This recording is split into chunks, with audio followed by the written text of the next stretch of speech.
ಇದು ದಕ್ಷಿಣ ಭಾರತದ ಹಳ್ಳಿಗಳಲ್ಲಿ ತಲೆತಲಾಂತರಗಳಿಂದ ಹಾಡಲ್ಪಡುತ್ತಿರುವ ಪ್ರಾಚೀನ ಜಾನಪದ ಕಥೆ. ಇದು ವಂಚನೆಯಿಂದ ತನ್ನ ಜೀವನ ಧ್ವಂಸಗೊಂಡ ಮಹಿಳೆಯ ಕಥೆ ಮತ್ತು ಅನ್ಯಾಯದ ವಿರುದ್ಧದ ಅವಳ ಧೈರ್ಯವು ಅವಳನ್ನು ಹೇಗೆ ದೇವತೆಯಾಗಿ ಪರಿವರ್ತಿಸಿತು ಎಂಬುದನ್ನು ಹೇಳುತ್ತದೆ. ಇದು ಮಾರಮ್ಮನ ಪವಿತ್ರ ಕಥೆ, ಮಾರಿಕಾಂಬೆಯಾಗಿ ಸತ್ಯದ ರಕ್ಷಕಿಯಾದವಳ ಕಥೆ.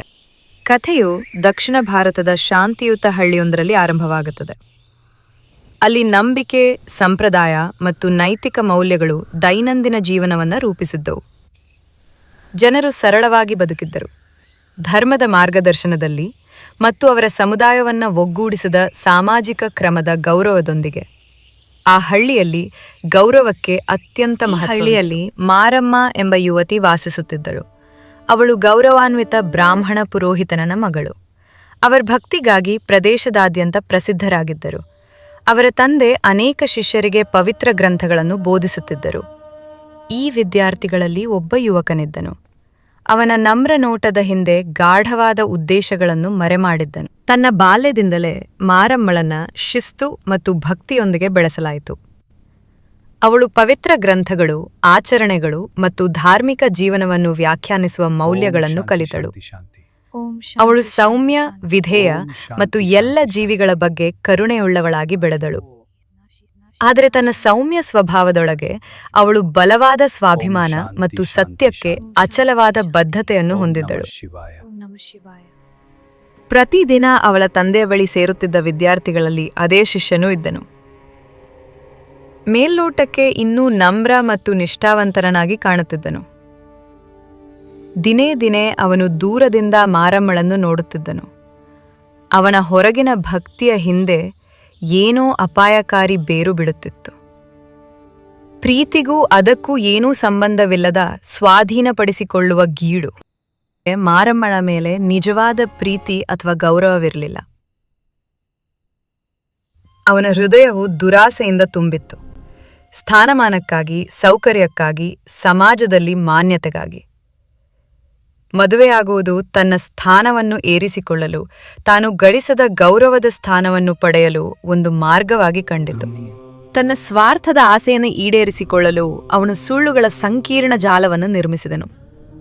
ಅವನು ಉದಾತ್ತ ವಂಶಾವಳಿಯನ್ನು ಸುಳ್ಳಾಗಿ ಹೇಳಿಕೊಂಡನು, ಕಥೆಗಳನ್ನು ಕಟ್ಟಿದನು ಮತ್ತು ತನ್ನನ್ನು ಯೋಗ್ಯ ಪತಿಯಾಗಿ ಪ್ರಸ್ತುತಪಡಿಸಿದನು. ಅವನು ನಂಬಿಕೆಯುಳ್ಳ ಪುರೋಹಿತನಿಗೆ ಹೇಳಿದ ಪ್ರತಿಯೊಂದು ಮಾತು ಲೆಕ್ಕಾಚಾರದ ವಂಚನೆಯಾಗಿತ್ತು. ಮಾರಮ್ಮಳ ತಂದೆ ತನ್ನ ಶಿಷ್ಯನ ಪ್ರಾಮಾಣಿಕತೆಯನ್ನು ಸಂಪೂರ್ಣವಾಗಿ ನಂಬಿ ಈ ಸುಳ್ಳುಗಳನ್ನು ಸತ್ಯವೆಂದು ಒಪ್ಪಿಕೊಂಡರು. ಅವರ ಹೃದಯ ಶುದ್ಧವಾಗಿತ್ತು ಮತ್ತು ತಾನು ಎಷ್ಟು ಕಾಲ ಬೋಧಿಸಿದವನಲ್ಲಿ ಇಂಥ ವಂಚನೆ ಇರಬಹುದೆಂದು ಅವರು ಊಹಿಸಲು ಸಾಧ್ಯವಿರಲಿಲ್ಲ. ಯಾವುದೇ ಸಂಶಯವಿಲ್ಲದೆ ತಮ್ಮ ಪ್ರೀತಿಯ ಮಗಳನ್ನು ಈ ಅಯೋಗ್ಯ ವ್ಯಕ್ತಿಗೆ ಮದುವೆ ಮಾಡಿಕೊಡಲು ಒಪ್ಪಿದರು. ಮದುವೆಯನ್ನು ಪವಿತ್ರ ವೈದಿಕ ಆಚರಣೆಗಳ ಪ್ರಕಾರ ನಡೆಸಲಾಯಿತು. ಪವಿತ್ರ ಅಗ್ನಿಗೆ ಮತ್ತು ದೇವತೆಗಳಿಗೆ ಸಾಕ್ಷಿಯಾಗಿ ವಚನಗಳನ್ನು ವಿನಿಮಯ ಮಾಡಿಕೊಂಡಾಗ ಅಗ್ನಿಜ್ವಾಲೆಗಳು ಆಶೀರ್ವಾದವಾಗಿ ಏರಿದವು. ಹೊರಗಿನಿಂದ ನೋಡಲು ಅದು ಸ್ವರ್ಗದಿಂದ ಆಶೀರ್ವದಿಸಲ್ಪಟ್ಟ ಧಾರ್ಮಿಕ ಒಕ್ಕೂಟದಂತೆ ಕಾಣುತ್ತಿತ್ತು. ಆದರೆ ಒಳಗಿನಿಂದ ಅದು ಸಂಪೂರ್ಣವಾಗಿ ಸುಳ್ಳಿನ ಮೇಲೆ ನಿರ್ಮಿತವಾಗಿತ್ತು. ಅಗ್ನಿಯು ಒಂದು ಸುಳ್ಳಿಗೆ ಸಾಕ್ಷಿಯಾಯಿತು. ಮದುವೆಯ ಆಚರಣೆಗಳು ಮುಗಿದ ತಕ್ಷಣವೇ ಆ ವ್ಯಕ್ತಿಯ ನಿಜವಾದ ಸ್ವಭಾವ ಹೊರಬರಲಾರಂಭಿಸಿತು. ನಮ್ರ ಶಿಷ್ಯ ಕಣ್ಮರೆಯಾಗಿ ಅವನ ಸ್ಥಾನದಲ್ಲಿ ಶೀತಲ, ಅಹಂಕಾರಿ ಮತ್ತು ಕ್ರೂರ ಪತಿ ಕಾಣಿಸಿಕೊಂಡನು. ಭರವಸೆ ಮತ್ತು ನಂಬಿಕೆಯಿಂದ ಮದುವೆಯನ್ನು ಪ್ರವೇಶಿಸಿದ ಮಾರಮ್ಮ ತನ್ನನ್ನು ವಂಚಿಸಿದ ವ್ಯಕ್ತಿಯಿಂದ ಪ್ರೀತಿಯನ್ನಾಗಲಿ ಗೌರವವನ್ನಾಗಲಿ ಪಡೆಯಲಿಲ್ಲ. ದಿನೇ ದಿನೇ, ತಿಂಗಳು ತಿಂಗಳು ಮಾರಮ್ಮ ಮೌನವಾಗಿ ನೊಂದಳು. ಅವಳು ಅವಮಾನ, ಕಠೋರ ಮಾತುಗಳು ಮತ್ತು ಮಾನಸಿಕ ನೋವನ್ನು ಸಹಿಸಿಕೊಂಡಳು. ತಾಳ್ಮೆಯು ಪತ್ನಿಯ ಕರ್ತವ್ಯವೆಂದು ಅವಳು ಕಲಿತಿದ್ದಳು. ಅವಳು ತನ್ನ ಸಂಕಟವನ್ನು ಘನತೆಯಿಂದ ಸಹಿಸಿಕೊಂಡಳು, ಎಂದೂ ದೂರದಕ್ಕೂ ಯಾರಿಗೂ ಬಹಿರಂಗಪಡಿಸದೆ. ಆದರೆ ಸತ್ಯವು ಎಂದೆಂದಿಗೂ ಮರೆಯಾಗಿರಲಾರದು. ಕಾಲಕ್ರಮೇಣ ಅವಳ ಮನೆಯಲ್ಲಿ ವಿಚಿತ್ರ ನಡವಳಿಕೆಗಳು ಮತ್ತು ಹಳ್ಳಿಯ ಮಹಿಳೆಯರ ನಡುವಿನ ಪಿಸುಮಾತುಗಳು ಮಾರಮ್ಮಳ ಕಿವಿಗೆ ಬಿದ್ದವು. ಸಣ್ಣ ವ್ಯತ್ಯಾಸಗಳು, ಅನುಮಾನಾಸ್ಪದ ವಿವರಗಳು ಮತ್ತು ಅವಳ ತಂದೆಯ ಶಿಷ್ಯನನ್ನು ಬಲ್ಲವರ ಆತಂಕದ ನೋಟಗಳು ಅವಳು ಎಂದೂ ಊಹಿಸಿರದ ಒಂದು ಚಿತ್ರವನ್ನು ರಚಿಸಲಾರಂಭಿಸಿದವು. ಅಂತಿಮವಾಗಿ ಸಂಪೂರ್ಣ ಸತ್ಯವು ಬಹಿರಂಗವಾಯಿತು. ಮಾರಮ್ಮ ಆಘಾತಕಾರಿ ಸತ್ಯವನ್ನು ಕಂಡುಕೊಂಡಳು. ತಾನು ಮದುವೆಯಾದ ವ್ಯಕ್ತಿ, ತನ್ನ ಮನೆ ಮತ್ತು ಜೀವನವನ್ನು ಹಂಚಿಕೊಂಡವನು ಅವಳ ತಂದೆಯ ಸ್ವಂತ ಶಿಷ್ಯನೇ ಆಗಿದ್ದನು. ತನ್ನ ತಂದೆಯನ್ನು, ತನ್ನನ್ನು ಮತ್ತು ಇಡೀ ಹಳ್ಳಿಯನ್ನು ವಂಚಿಸಿದ ವಿದ್ಯಾರ್ಥಿ. ಅವನು ಹೇಳಿದ ಪ್ರತಿಯೊಂದು ಮಾತು ಸುಳ್ಳಾಗಿತ್ತು. ಆ ಸತ್ಯದ ಅರಿವು ಮಾರಮ್ಮಳ ಹೃದಯವನ್ನು ಛಿದ್ರಗೊಳಿಸಿತು. ಅವಳು ನಂಬಿದ್ದ ಎಲ್ಲವೂ, ಅವಳ ಮದುವೆ, ಅವಳ ಘನತೆ, ಅವಳ ಒಳ್ಳೆಯದು ಕೆಟ್ಟದ್ದರ ಅರಿವು ಉಲ್ಲಂಘಿಸಲ್ಪಟ್ಟಿತ್ತು. ಅವಳ ಜೀವನದ ಅಡಿಪಾಯವು ಒಂದು ಕ್ಷಣದಲ್ಲಿ ಕುಸಿದು ಬಿತ್ತು. ಆದರೆ ಆಳವಾದ ದುಃಖದ ಆ ಕ್ಷಣದಲ್ಲಿ ಗಮನಾರ್ಹ ಘಟನೆಯೊಂದು ಸಂಭವಿಸಿತು. ಅವಳು ಮುರಿಯಲಿಲ್ಲ. ದುಃಖವು ಅವಳನ್ನು ಸೋಲಿಸಲಿಲ್ಲ. ಬದಲಿಗೆ ಆ ಕ್ಷಣದಲ್ಲಿ ಅವಳ ಆತ್ಮದಲ್ಲಿ ಏನೋ ಬಲಶಾಲಿಯೂ ಜಾಗೃತಗೊಳ್ಳಲಾರಂಭಿಸಿತು. ಸತ್ಯದಿಂದ ಹುಟ್ಟಿದ ಧೈರ್ಯದೊಂದಿಗೆ ಮಾರಮ್ಮ ತನ್ನ ಪತಿಯನ್ನು ಎದುರು ಹಾಕ್ಕೊಂಡಳು. ಅವಳು ಅವನ ಮುಂದೆ ನಿಂತು ಸತ್ಯವನ್ನು ಬೇಡಿದಳು. ಅವಳು ಅವನ ವಂಚನೆಯನ್ನು ಧರ್ಮದ ಮುಂದೆ, ಎಲ್ಲ ಅಸ್ತಿತ್ವವನ್ನು ಆಳುವ ಬ್ರಹ್ಮಾಂಡೀಯ ನಿಯಮದ ಮುಂದೆ ಒಪ್ಪಿಕೊಳ್ಳುವಂತೆ ಕೇಳಿದಳು. ಅವಳ ಧ್ವನಿ ಸ್ಥಿರವಾಗಿತ್ತು. ಅವಳ ದೃಷ್ಟಿ ಅಚಲವಾಗಿತ್ತು. ಆ ವ್ಯಕ್ತಿಯು ತನ್ನ ವಂಚನೆಯನ್ನು ಬಹಿರಂಗವಾಗಿ ಒಪ್ಪಿಕೊಂಡನು. ಆದರೆ ಅವನು ಅಪರಾಧಿಯಾಗಲಿ, ನಾಚಿಕೆಯಾಗಲಿ, ಪಶ್ಚಾತ್ತಾಪವಾಗಲಿ ತೋರಿಸಲಿಲ್ಲ. ಅವನು ಅವರೆಲ್ಲರನ್ನೂ ಹೇಗೆ ಮೋಸಗೊಳಿಸಿದನೆಂಬುದರ ಬಗ್ಗೆ ಮಾತನಾಡುತ್ತಿದ್ದಂತೆ ಅವನ ಅಹಂಕಾರವು ಮತ್ತಷ್ಟು ಆಳವಾಯಿತು. ಅವನ ಕ್ರೌರ್ಯವು ಈಗ ಸಂಪೂರ್ಣವಾಗಿ ಅನಾವರಣಗೊಂಡು ಮಾರಮ್ಮಳ ಅನ್ಯಾಯದ ಭಾವನೆಯನ್ನು ಅವಳೊಳಗೆ ಅಗ್ನಿಯಂತೆ ಉರಿಯುವಂತೆ ಮಾಡಿತು.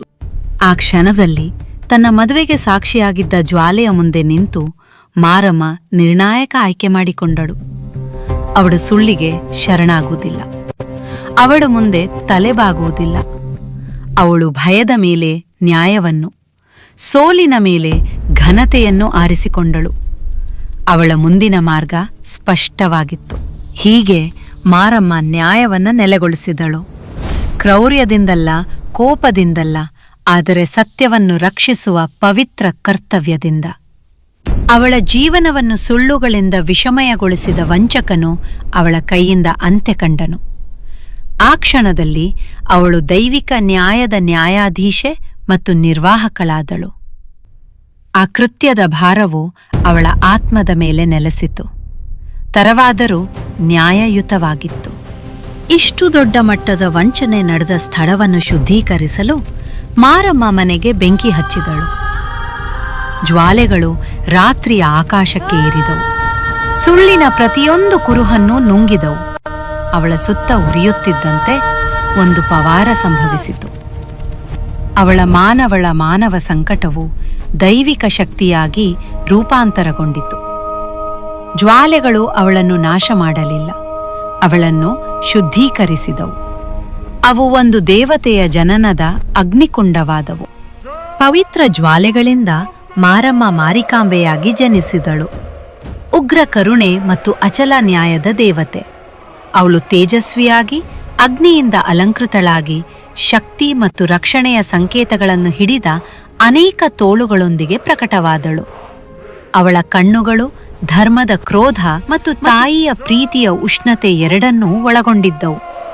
ಅವಳ ರೂಪಾಂತರಕ್ಕೆ ಸಾಕ್ಷಿಯಾದ ಜನರು ಭಯದಿಂದ ಅವಳನ್ನು ಪೂಜಿಸಲಿಲ್ಲ. ಅವಳು ಪ್ರತಿನಿಧಿಸುವ ನ್ಯಾಯಕ್ಕಾಗಿ ಅವರು ಗೌರವದಿಂದ ತಲೆಬಾಗಿದರು.